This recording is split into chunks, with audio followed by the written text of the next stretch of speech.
मेरे पंजाबी ते मेरे उर्दू भाई, सिंधी भाई, बलोची भाई सब नूं मेरी तरफों सरकार अच्छा जिहा अस्सलाम वालेकुम। जनाब मैच टेस्ट हो रहा कल का, अफगानिस्तान का टेस्ट शुरू होया इंडिया के नाल। 519 रन ने इस टाइम अफगानिस्तान के 7 आउट। तुसीं देखो तुसीं कि अफगानिस्तान की पित कढ़ के रख छड़ी है इंडिया ने। पित कढ़ी है जिस तरह कहते धुआं कढ़ के रख छड़िया, एन धुआं कढ़ के रख छड़िया। मार मार मार मार मार मारना इन्ना जिस सस्ता आलू हो जाना बना के रख छड़िया ना इंडिया दे। जिहदे विच स्कोर वेखो किन्ने किन्ने धोता है इन्हां। अफगानिस्तान की सही फड़ के मारी ने। ये जस्सी जयसवाल किस्मत इन्हां दी चंगी कि 32 बालां दे 24 रन बना के आउट होया, जिसने 5 चौके लगाए ने। उस बाद के है राहुल ने, इस बंदे 165 बालां खेड़ियां ने, 100 रन बनाया, 11 चौके मारे ने। सही इन्हां दी टिका के लाई है। तीसरे नंबर ते सही सुदर्शन ने 104 बालां 81 रन इस बंदे बनाए, जिहदे विच 13 चौके शामिल ने। बड़ा अच्छा प्लेयर है, मैनूं बड़ा पसंद है प्लेयर, अच्छा प्लेयर है। Shubman Gill Prince, Indian Prince 177 बालां 126 run बनाए ने, जिहदे विच 13 चौके, छक्का कोई नहीं। यानी ऊपर वाले जो 3 प्लेयर इन्हां दा कोई छक्का नहीं है। जसवी दा कोई नहीं, के राहुल दा छक्का कोई नहीं, साई सुदर्शन दा छक्का कोई नहीं। उस तो बाद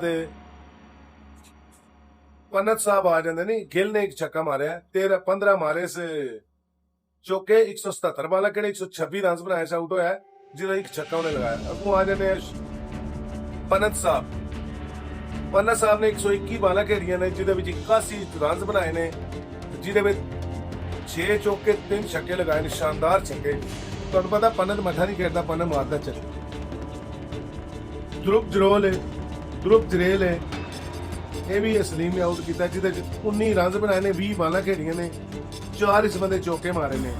वाशिंगटन सुंदर है, 54 बालां 36 रन 4 चौके मारे ने। अगू आ जाओ एक कसूतर साहब आ गए ने, जिन्हें 41 बालां खेड़ियां ने, 28 रन बनाए, 2 छक्के 2 चौके। मोहम्मद सिराज खेड रहे 4 बालां 4 रन 59 आउट ने, वो 59 7 सरकार आउट होए ने। 521 रन है, 119 ओवर खेले ने, जिहदे विच मार पई है। रहमान साहब ने 22 ओवर कीते, 87 रन दिते ने। इस तो बाद उमर जई ने 22 ओवर कीते ने, 5 मैडन 67 रन दिते ने। अगू मोहम्मद सलीम 23 ओवर कीते ने, 2 मैडन कीते ने, 117 रन दिते, 5 विकेटां लईआं ने।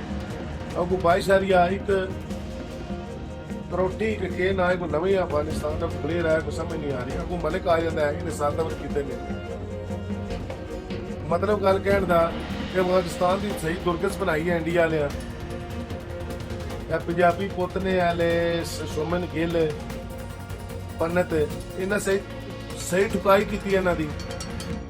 सही पहले ने इन्हां नूं। अफगानिस्तान वाले लूली जी बॉलिंग सी, इंडिया वाले दूसरा दिन है गेम का। सरकार ते मार मार के इन्हां दा धुआं कर इन्हां दा कन्ने दा भी धुआं निकलेगा। देखते जाओ तुसीं। इस मजे की गल पता की है इस टेस्ट की? एक कोई टेस्ट है वाला मजा तो है कि अफगानिस्तान की सही धुलाई हो रही है, सही प्रैक्टिस कर रही है टीम इंडिया, जबरदस्त। देख ले वाशिंगटन सुंदर मेरे अंदाजे दे विच इन्हें कर जाना जे 100 रन इन्हें बना जाना जी। 36 रन से खेल रहा है। सिर्फ बेचारे की किस्मत मारी है सही सुदर्शन की, जरा 81 रन से आउट होया। पन्नत भी बेचारा 81 से गया, लेकिन पन्नत ने बाला खेड़ी 121, उन्हें खेड़ी 104, यानी बाला थोड़ी खेड़ियां ने उन्हें। 77.88 का रन रेट सी, तो पन्नत है 66.94, यानी 94। तो बाकी को नहीं, जिस तरह का इंडिया टीम खेल रही है ना, अगर 7 ही आउट ने 600 प्लस रन देंगे इनू अफगानिस्तान नू, क्योंकि टेस्ट चैंपीयनशिप के विच ना इंडिया ने अपनी पोजीशन मजबूत करनी है। तुसीं देख लवो, इन्हें अपनी पोजीशन बड़ी टाइट कर लेनी है, क्योंकि ना इतने आना कि थोड़ा टेस्ट है इंडिया का। मैनू नहीं लगता ड्रा होएगा, क्योंकि जेडे अफगानिस्तान के प्लेयर ने लुढ़क जाने ने, कोई को नहीं होना। अगो फाला विकेट देख लो, फाला विकेट क्या है? पहली विकेट इंडिया की ढठी है 41 रन से, ये जसवी जयसवाल आउट होया सी 41 रन से। दूजी विकेट इन्हां दी ढठी है 180 रन से, जिहदे विच सही सुदर्शन आउट होया सी। तीसरी विकेट इन्हां दी ढठी है 247 रन ते, ਕੇ ਰਾਹੁਲ ਆਊਟ ਹੋਇਆ ਸੀ। ਚੌਥੀ ਵਿਕਟ ਧੱਤੀ ਹੈ 416 ਰਨ ਤੇ ਸ਼ੁੰਬਨ ਗਿੱਲ ਆਊਟ ਹੋਇਆ ਸੀ। 95.5 ਹੋਏ ਸੀ ਓਵਰ ਹੋਏ ਸੀ। ਅਗੋਂ 452 ਰਨ ਤੇ ਧਰੁਵ ਜੁਰੇਲ ਆਊਟ ਹੋਇਆ।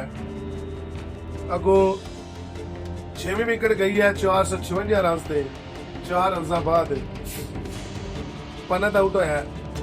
ਅਗੋਂ 510 ਤੇ 7ਵੀਂ ਵਿਕਟ ਗਈ ਹੈ ਸੁੰਦਰ ਸਾਹਿਬ ਗਏ ਨੇ। ਮਤਲਬ ਗੱਲ ਕਹਿਣ ਦਾ ਕਿ ਪਾਰਟਨਰਸ਼ਿਪ ਸਾਰਿਆਂ ਦੀ ਅੱਛੀ ਲੱਗੀ ਆ, ਅੱਛੇ ਰਨਸ ਬਣੇ ਨੇ, ਬਹੁਤ ਜ਼ਬਰਦਸਤ ਰਨਸ ਬਣੇ ਨੇ ਇਹ। ਕਿਉਂਕਿ ਇੰਡੀਆ ਦਾ ਅਗਰ ਪਿਛਲੇ ਦੌਰੇ ਵੇਖੇ ਜਾਣਾ, ਇਹ ਸਾਊਥ ਅਫਰੀਕਾ ਕੋਲ ਵੀ ਹਰਿਆ ਸੀ। ਇਹ ਦੂਜੀ ਟੈਸਟ ਦੇ ਪਹਿਲਾਂ ਨਿਊਜ਼ੀਲੈਂਡ ਦੀ ਟੀਮ ਦੌਰੇ ਤੇ ਆਈ ਸੀ ਨਾ, ਇੰਡੀਆ ਨਿਊਜ਼ੀਲੈਂਡ ਕੋਲ ਵਾਈਟ ਵਾਸ਼ ਹੋਇਆ ਸੀ। ਅਗੋਂ ਸਾਊਥ ਅਫਰੀਕਾ ਕੋਲ ਵੀ ਇੰਡੀਆ ਹਰਿਆ ਸੀ। ਇਸ ਵਜ੍ਹਾ ਤੋਂ ਨਿਊਜ਼ੀਲੈਂਡ ਕੋਲ ਰਿਹਾ ਤੇ ਇੰਡੀਆ ਸਾਊਥ ਅਫਰੀਕਾ ਕੋਲ ਰਿਹਾ। ਹੁਣ ਇਹਨੂੰ ਅਗਲੇ ਜਿਹੜੇ ਟੈਸਟ ਨੇ 2-3 ਜਿਹੜੀ ਸੀਰੀਜ਼ ਇੰਡੀਆ ਦੀ, ਇੰਡੀਆ ਨੂੰ ਜਿੱਤਣੀ ਪੈਣੀ ਹੈ ਤਾਂ ਜਾ ਕੇ ਇੰਡੀਆ ਦੀ ਕੰਪੀਟੀਸ਼ਨ ਟੈਸਟ ਚੈਂਪੀਅਨਸ਼ਿਪ ਵਾਸਤੇ ਮਜ਼ਬੂਤ ਹੋਣੀ ਹੈ। ਕਿਉਂਕਿ ਪਾਕਿਸਤਾਨ ਦਾ ਪ੍ਰੋਗਰਾਮ ਤੇ बढ़ ਗਿਆ ਔਰ 2 ਲਗਾਤਾਰ ਟੈਸਟ ਜਿਹੜੇ ਨੇ ਅਸੀਂ ਬੰਗਲਾਦੇਸ਼ ਕੋਲੋਂ ਹਾਰ ਗਏ ਹਾਂ। ਅਸੀਂ ਤੇ ਆਸਤਾਨ ਦਾ ਪਿੱਛੇ ਦੀ ਤਰਫ ਵੀ ਜਾ ਰਹੇ, ਲੇਕਿਨ ਇੰਡੀਆ ਨੇ ਅੱਛਾ ਖੇਲਿਆ। ਬੇਸ਼ੱਕ ਉਹਦੇ ਹੋਮ ਗਰਾਊਂਡ 'ਚ ਬੇਸ਼ੱਕ ਕਰਕੇ ਤੱਕੀ ਟੀਮ ਸੀ। ਬੰਗਲਾਦੇਸ਼ ਦੀ ਕਿਹੜਾ ਚੈਂਪੀਅਨ ਟੀਮ ਹੈ ਜਾਂ ਉਹ ਕਿਹੜਾ ਮਤਲਬ ਹੈ ਕਿ ਕੋਈ ਵਰਲਡ ਕੱਪ ਜਿੱਤੀ ਹੈ ਜਾਂ ਟੈਸਟ ਜਿੱਤੀ ਹੈ, ਉਹ ਵੀ ਬਸ ਥੱਕੀ ਦੀ ਟੀਮ ਸੀ। ਲੇਕਿਨ ਉਹ ਥੱਕੀ ਟੀਮ ਸਾਨੂੰ ਸਰਕਾਰ ਧੋ ਗਈ ਹੈ। ਲੇਕਿਨ ਇਸ ਥੱਕੀ ਟੀਮ ਨੂੰ ਇੰਡੀਆ ਸਭ ਧੋ ਰਿਹਾ। ਕੁਲਦੀਪ ਯਾਦਵ ਰਹਿ ਗਿਆ ਉਹਨਾਂ ਦਾ, ਅਗੋਂ ਕ੍ਰਿਸ਼ਨਾ ਰਹਿ ਗਿਆ। ਕ੍ਰਿਸ਼ਨਾ ਸਾਹਿਬ ਅੱਛੇ ਬਾਲਰ ਨੇ, ਇਹਨੇ ਪਾਕਿਸਤਾਨ ਦੇ ਵਿੱਚ ਖਿਲਾਫ ਅੱਛੀ ਬਾਲਿੰਗ ਕੀਤੀ ਸੀ। ਪਰਦੇਸ਼ ਕ੍ਰਿਸ਼ਨਾ ਅੱਛਾ ਪਲੇਅਰ ਹੈ, ਅੱਛਾ ਬਾਲਰ ਹੈ, ਚੇਂਜ ਆ ਪੇਸ ਕਰਦਾ ਰਹਿੰਦਾ ਹੈ, ਮੌਕਾ ਨਹੀਂ ਦਿੰਦਾ ਹਿੱਟਾਂ ਕਰਨ ਦਾ। ਬਾਕੀ ਸਰਕਾਰ ਪੰਜਾਬੀ ਦੇ ਵੀ ਤੁਹਾਡੇ ਵਾਸਤੇ ਵੀਡੀਓ ਬਣਾਈ ਹੈ ਤੇ ਭਰਾਵਾਂ ਨੂੰ ਕੈਸੀ ਲੱਗੀ ਹੈ ਮੈਨੂੰ ਜ਼ਰੂਰ ਦੱਸਿਓ। ਮੈਂ ਅੱਗੇ ਵੀ ਚੈਨਲ ਬੜੇ 3-4 ਗਵਾ ਬੈਠਾ, 20,000 ਫਾਲੋਅਰ ਕਰਕੇ ਅਸੀਂ ਪ੍ਰੋਗਰਾਮ ਸਾਡਾ ਬੜਿਆ। ਉਹਨਾਂ ਲਾ ਕਰੇ ਪ੍ਰੋਗਰਾਮ ਨਾ ਹੀ ਬਾਰੇ YouTube ਵਾਲਾ, ਕਿਉਂਕਿ ਹੁਣ ਤੇ ਅਸੀਂ ਕਿਸੇ ਦੀ ਕੋਈ ਤਸਵੀਰ ਵੀ ਨਹੀਂ ਲਾ ਰਹੇ। ਸਮਝ ਆਈਏ। ਬਾਕੀ ਇਨਸ਼ਾਅੱਲਾ ਦੁਆਵਾਂ ਯਾਦ ਰੱਖਿਓ ਤੇ ਜਾਂਦੇ ਜਾਂਦੇ ਵੀ ਤੁਹਾਨੂੰ ਦੱਸਾਂ ਕਿ 540 8ਵੀਂ ਵਿਕਟ ਹੈ ਵੀ ਹੈ। ਕਿਹੜਾ ਬੰਦਾ ਆਊਟ ਹੋਇਆ ਜੀ, ਉਹ ਮੈਂ ਦੱਸਿਆ ਸੁੰਦਰ ਸਾਹਿਬ ਤੇ ਕਰਨ ਕੇ ਤੇ ਸੁੰਦਰ ਸਾਹਿਬ ਟੈਪ